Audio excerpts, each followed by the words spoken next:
Welcome back to the Max Reality. If you've seen my face before, then you know the drill, but if you're new here, my name's Morgan, and I love talking all things reality TV, and today we are continuing to talk about Shark Tank Season 15, and today we're on to Episode 17. Oh, hey! Oh, you need a pen? Oh, yeah, I definitely got one. Just one minute. I know I have one in here. I know I have one. I have one. I promise. You know me. I always have it. Just give me a minute. We've all been there. We have what we need to help a friend, if only we could just find it. Are you tired of having all your essentials all loosey-goosey? Then you need to check out Stealth Bros & Co. They have what you need to stay organized and stylish on the go. This is mine. I have the pink Junior Dot Kit. It keeps all of my essentials in one place, so I always know if I have it, that I have everything I need with me. You can use my code SBCMAX20 to get 20% off your purchase at Stealth Bros & Co. Again, that's SBCMAX20 to get 20% off your purchase. Thanks again to Stealth Bros & Co. And let's talk about the latest episode of Shark Tank. Our sharks for the episode are Barbara, Kevin, Lori, Mark, and Robert. Our first pitch of the night is Chefee. Asaf walked into the tank looking for $500,000 for 4% of his robotic chef. Here it is, and it's exactly what it sounds like. It's a literal robotic chef. It has an app where you decide what meal you want it to cook for you. Then it has storage inside it, so it can portion out the different ingredients and then put it in the cooker. He even does a demonstration of it for the sharks. So here it is, kind of grabbing the top, and then ingredients will drop from the bottom. This is what the storage area looks like. That's what it looks like dropping. And there's refrigerated and non-refrigerated stuff, so it can store all the different things.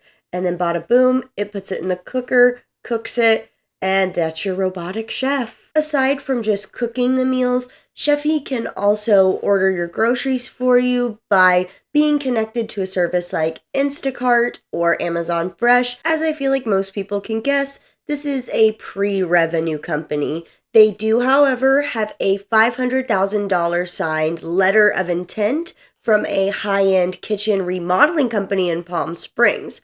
So, and it's not really a pre-product company, but they're even at the point that they don't know 100% what they're selling it for. He says they want to launch like their value type version of it at around $9,500, and he said that this version won't include refrigeration. We'll touch on that later. And the premium version of it would be between $40,000 and $50,000. Holy God, so that's at a 40 lot. to 50. I don't have any of my rings on.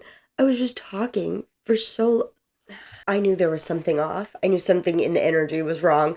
Back on track. As for the cost to make it, he said the close to $10,000 unit would be around $1,500 in material and $1,000 in labor. As one would imagine with this kind of business, he has raised money. So far, $450,000 has been raised, and he put in $90,000 himself. Since his company is pre-market, pre-revenue, the sharks are wondering what he's planning to do to actually get it on the market. He says he's been going hard on social media and making connections with builders, designers, and different high-end appliance companies. He says he's even met with top executives from places like Wolf and Sub-Zero. So then the sharks want to know, like, oh, is he planning to license this to somebody like Sub-Zero?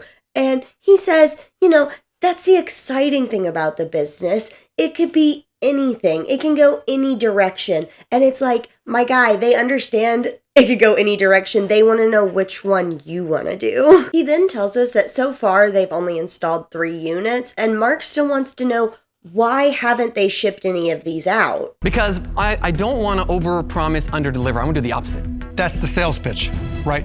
I will give him some credit. Unlike some of the other entrepreneurs we've seen recently that will just keep giving vague answers and avoiding questions, he realizes he needs to get to the point with them and says that that's the reason they need the $500,000 investment, is so that they can get this thing into manufacturing. Then we get into Mark trying to understand exactly what this business is, because Mark doesn't really feel like it's a robotics company. He says it feels more like an integration company, And my understanding of what this means is that they don't necessarily build all the different robotics. They take existing things and put them together in an ecosystem. I also want to point out that this isn't a value judgment from Mark. Mark isn't saying this and being like, you're an integration business. Like, he's just trying to figure out what kind of business it is. But yeah, my man does not take it that way, it doesn't feel like. So yes, we're not producing the motors, but we're absolutely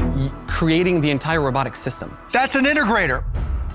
So Mark continues to do what Mark does best, which is pushing and digging until he finds out the truth of what somebody is saying, and Asaf clearly does not like this. Now I see you're trying to find the hole in my story, right? I see 1,000 holes. I don't see any. Then the sharks start all asking the really good questions that I feel like the people at home want to know, which I don't feel like they always do.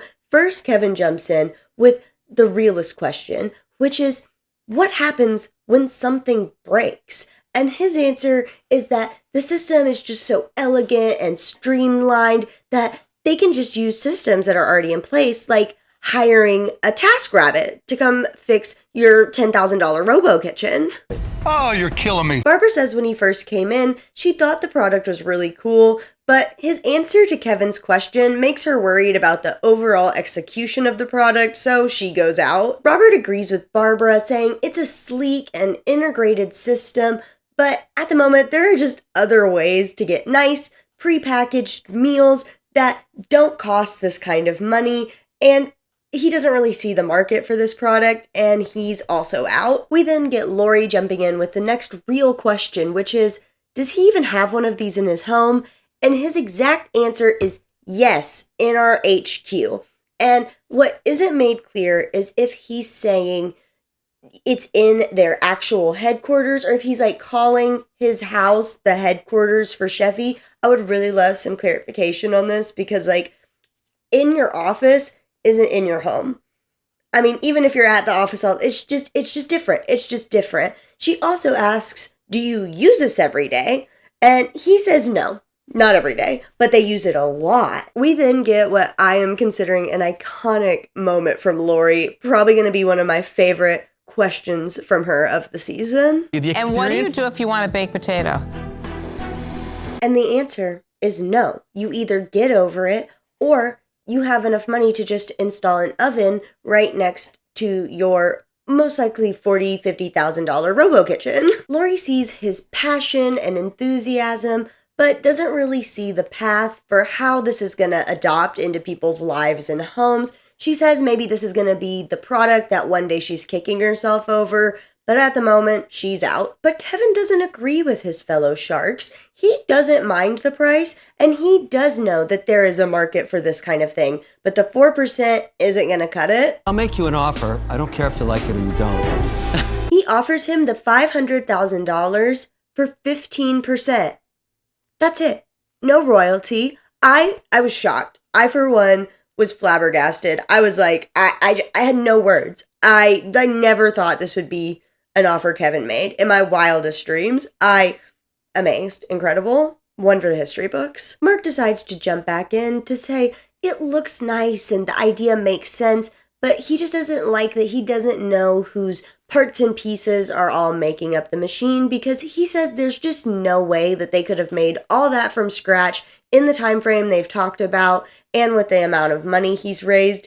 And that gives us this great moment between them. The fact that you think it's so crazy that we did this tells me that holy yeah, we have done it. No, that's not what I'm saying at all. Mark says that what he's actually trying to say is that he hasn't told them anything specifically about the technology. He's just described the process and told us why it's a good idea, but not the specifics of what the robotics are made up of. And he challenges Mark, being like, well, I mean, I could just shut off the sales side and sit here geeking out with you for hours about parts. And Mark is like, go for it. Fine, do it. And Barbara has to be like, guys, no, we can't, no.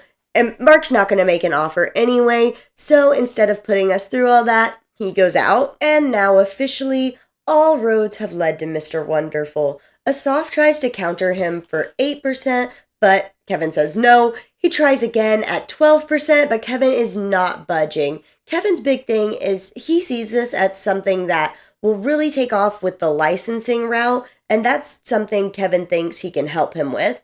And he ends up making a deal with Kevin for $500,000 for 15%. Final thoughts. First of all, this is one of the ones I am dying to know whether or not the deal actually went through when the show ended. I can't really tell from the little bit of looking around I did, and I would give anything. I want to know, because this feels like one of the ones that would fall through during due diligence, but that's just speculation. I don't know. As always, I was checking out the product discussion Reddit thread, and this is another time where the founder is in the Reddit thread. Usually, when I have found a founder in a Reddit thread this season, they have been very different than he's being. So he was responding to people's questions with, in my opinion, and other people's opinions, very just copy-paste robotic responses. And the thing with that Reddit thread is a lot of, relatively, for the amount of people in that thread, will go on it live while they're watching the show live on TV. So they have time, like they're in there. So if they keep seeing the same responses like that, they're gonna be like, hey, are you a robot? Like, what's going on? Because sometimes it wasn't really like it was two people asking the same question. It would be two, like, vaguely similar questions, and it was the same, like, block of text. So it was weird. It was kind of weird. And because of all the back and forth, this is one of the longest threads I've seen recently in this season for just one product discussion. I just felt like I was never going to get to the bottom of it at one point. I was shocked. So, usually I'm like, hey, if you have any questions, that person is in the Reddit thread. Like, if you're kind, respectful, whatever, they'll probably answer it. I would not suggest this with this product. I don't feel like it's worth it to go over there because at this point he's gotten kind of defensive about people's questions. I would just go over there for some light reading. He also does give some answers to some questions, so you can find them there. I just wouldn't recommend asking him anything. I wouldn't do that anymore. My personal thoughts about the product itself, I'm kind of in the camp of most of the people that I saw on the Reddit saying that I just don't think this is something I can envision having in my home, even if I did feasibly have the money to have something like this in my home. The things I don't like about cooking are the prep and the cleaning, and this thing does neither of those. I don't like saying this because I feel like it's rude, but the Sharks kind of said it too. It's pretty much just like an Instapot. It does take and measure out all the ingredients, but like the thing I don't like is the chopping and that sort of thing and storing all, I don't know. This just isn't, especially with it only being able to do Instapot type meals. I think that would even change it some if it did have an oven, if it had other functions besides pot, because I just like, again, if I can't use it for every meal, I also don't want it. There's just too many things that I feel like this still needs before it's something I think most people who have this kind of money would want in their house. And I might be wrong because I'm not one of those people that has that kind of money, but if I did, that is how I would feel. So, and to be fair, in the Reddit, not really in the episode, he does say that they're wanting to come out with a future like baking aspect to it or blender. Unclear if that would be like an addition, like an add-on. Unclear, but he says they do want to eventually add those things. But until it's there, it's, again, I don't want a half product, I guess. Our second pitch of the night is Boona. Brett and Jeff walked into the tank looking for $400,000 for 10% of their Tandem Shower Head. Here it is, and it's exactly what it sounds like. It makes your shower have 2 shower heads. It attaches with a tension rod, and you can hook it up to the shower head you already have, and then bada bing, bada boom, 2 shower heads. They actually have 2 versions of this. They have one that just has the rod and the shower head like I was describing that you would hook up to the one already in your bathroom, or you can buy a matching shower head so it all looks like one nice cohesive piece. The one that has one shower head retails at $249, and the one that has two is $299. They both cost relatively about the same, so their blended price to make them is $69. And once again, we have ones that are actually for real for sale on their website right now. They're discounted from the actual normal price of $249 and $299, so maybe we're seeing a trend, who knows? They started pre-orders in April of 2022, and on Kickstarter, they did $750,000. This year, they think they'll do $1.7 million with a gross profit margin of 71% and a net profit margin of 54%. And I have to give it to the sharks this episode. They are asking the real questions. Barbara comes in with our first question for them and says, is the water pressure affected? Like, is it worse? Is it having a split between the two? And their answer to this is it's the first thing they thought about. And they have 5,000 customers who have given them 4.7 out of 5 stars. But what about the pressure? And we honestly never get a direct answer to this question. Even on their website, it just kind of says it's maximized for pressure in both, but I don't really know what that means. So we'll never know. Sorry if you're disappointed. Robert then asks another classic shark question.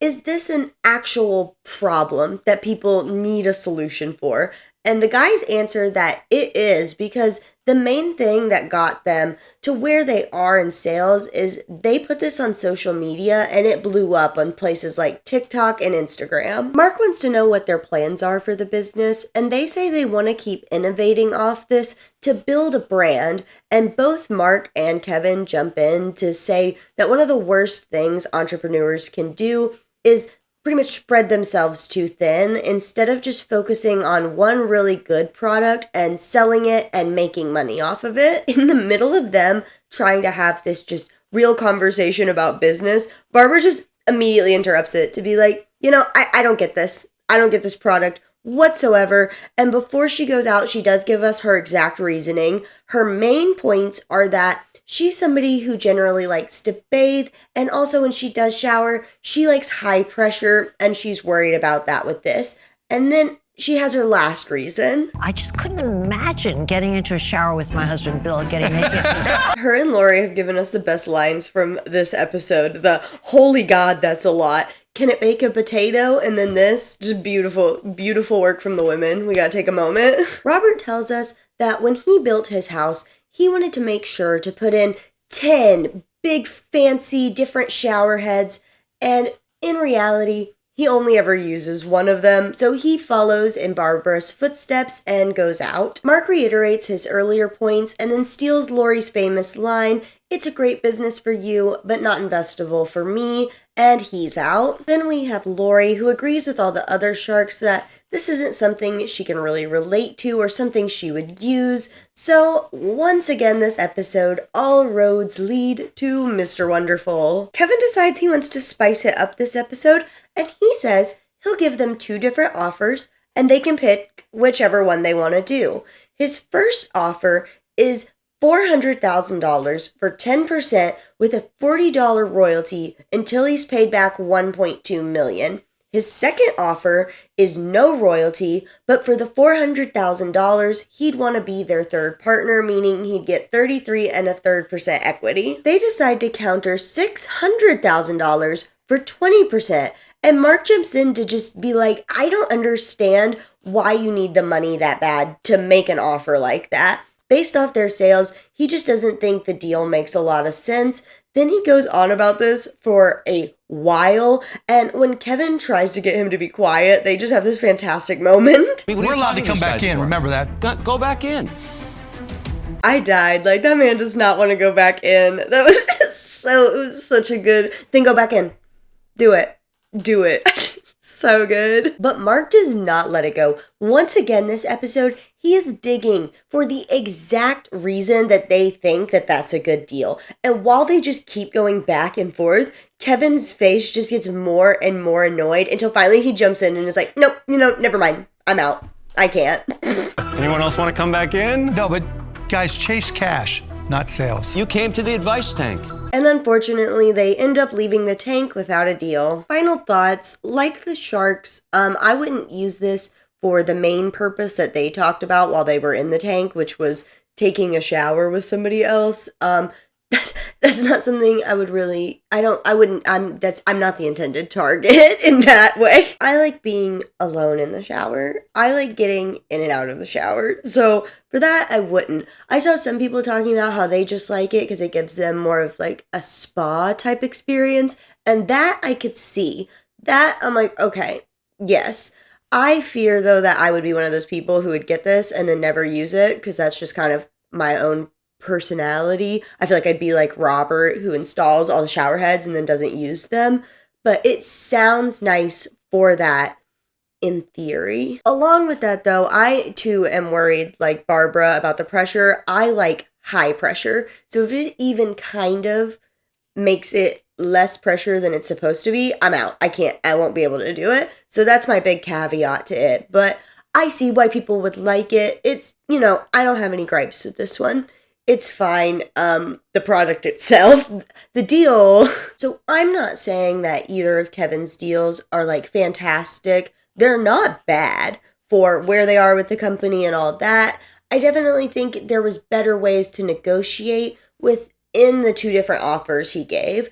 Either asking for less of a royalty on that 10% deal or moving more in those parameters. I was with Mark that I didn't understand their counter. It didn't really make sense with their sales and what they think their profit's gonna be. But never fear, once again, we have founders in the Reddit and they only answered two different things, but one of them was this, and I'm gonna put it on the screen, but don't worry, I'll also read it. There were people also saying that they agreed with Mark, didn't understand the counter, and they said, "We have multiple patents and trademarks. Ultimately, our offer was dumb, but you're going on a TV show, not to actual investors. You're trying to find the balance of a realistic valuation offer and something that will get you aired on TV." So kind of a spicy response, but nonetheless, an answer. Like, at least they know it was dumb. I understand, like, being under the pressure, it's a TV show. I mean, I don't personally understand. I've never done it. But, we understand.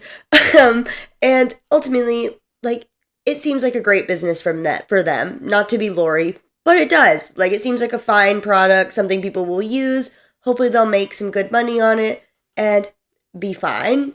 Final verdict. Our third pitch of the night is Let Them Eat Candles. Lori and Bob walked into the tank looking for $250,000 for 10% of their chocolate edible birthday candles. Here it is. The whole thing is a chocolate bar. It only has a short little wick at the top, but the wick is long enough to last about a minute so you can sing happy birthday and things like that. But then you can just pop it out to eat it, unlike Kevin in this clip. The candles each come individually. It costs them 85 cents to make. They wholesale it to grocery stores for $1.69, and then the different grocery stores market between $2.99 and $3.99, but they personally on their website sell it direct to consumer for $3.99. They didn't say exactly when they started the business, but their lifetime sales are $2.3 million. Last year they did $675,000, and they expect to do $1 million this year.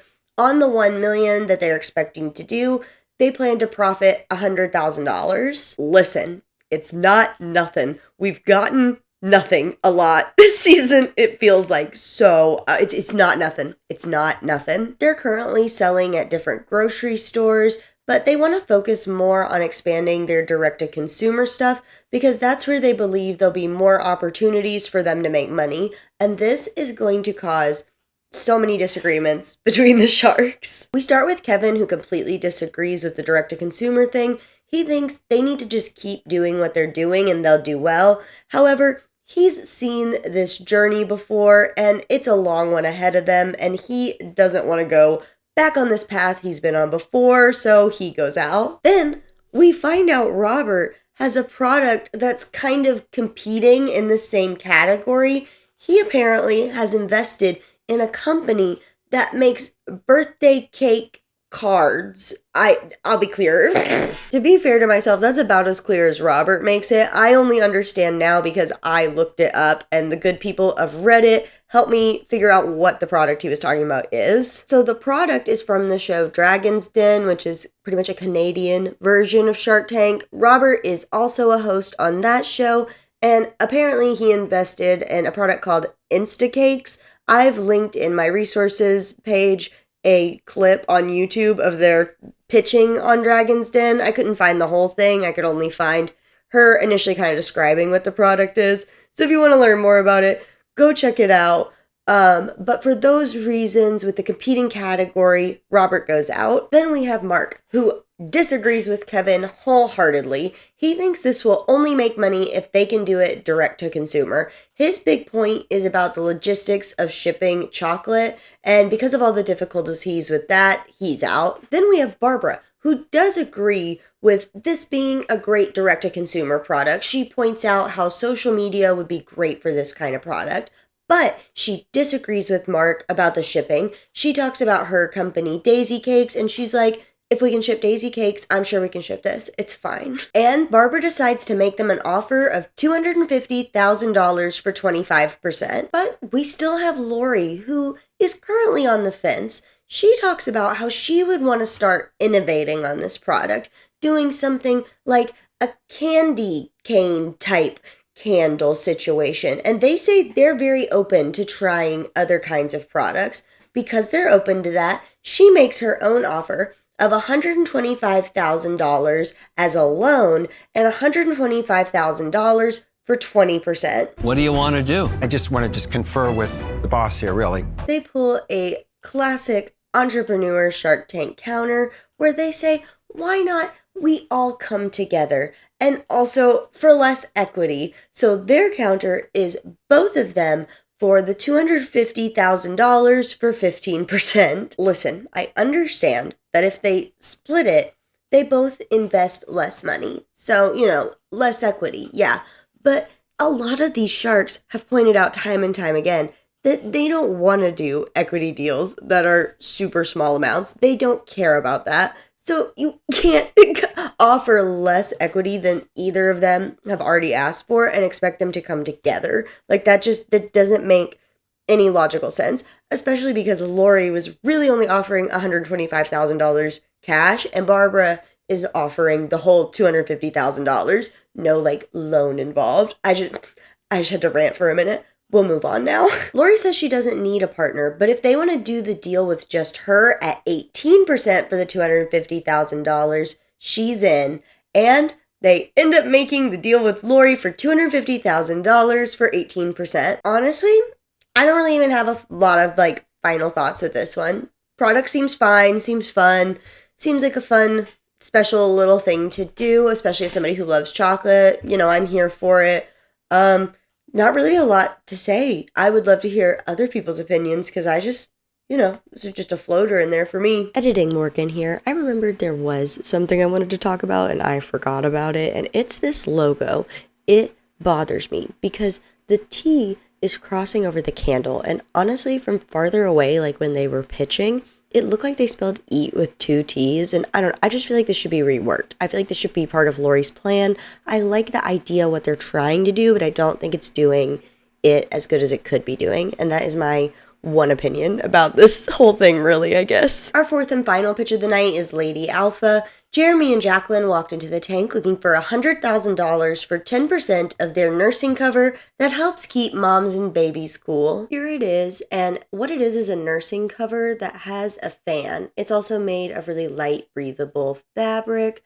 The fan slips into little loops that are part of the cover, and it helps keep the mom and baby cool. It also, because of the shape, gives you a hand-free view of your baby the whole time you're nursing. So they have 2 different options for buying it. You can either buy the whole unit with the fan, which costs them $17.30 to make and retails for $59.95, or you can buy just the cover for $34.95, in case you want to have different color options, all that fun stuff. They've been in business 7 months, and so far they've done $79,000 in lifetime sales. They do have one person who's invested money, and that's Jacqueline's uncle, her uncle Robert, not to be confused with the shark Robert. Different people, Jacqueline is not a plant and Robert's niece. So, as usual, the sharks want to know how she's been gaining traction and getting customers. And once again, we have another product that's blown up through social media. Then we have the next classic question: is the need for this product really there?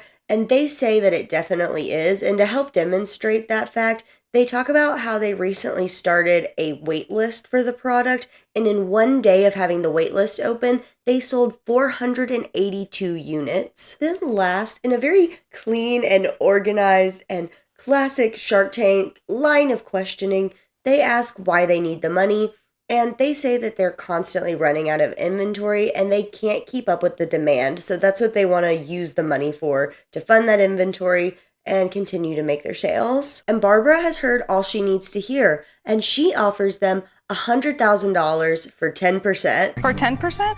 Yeah, exactly what you came in asking for. And they make the deal with Barbara for $100,000 for 10%. Then they have this really sweet moment at the end that was just a great way to end the episode. She's my favorite shark. Can I give her? Well, she's your favorite shark now, that's for sure. Yeah, I'm my own favorite shark.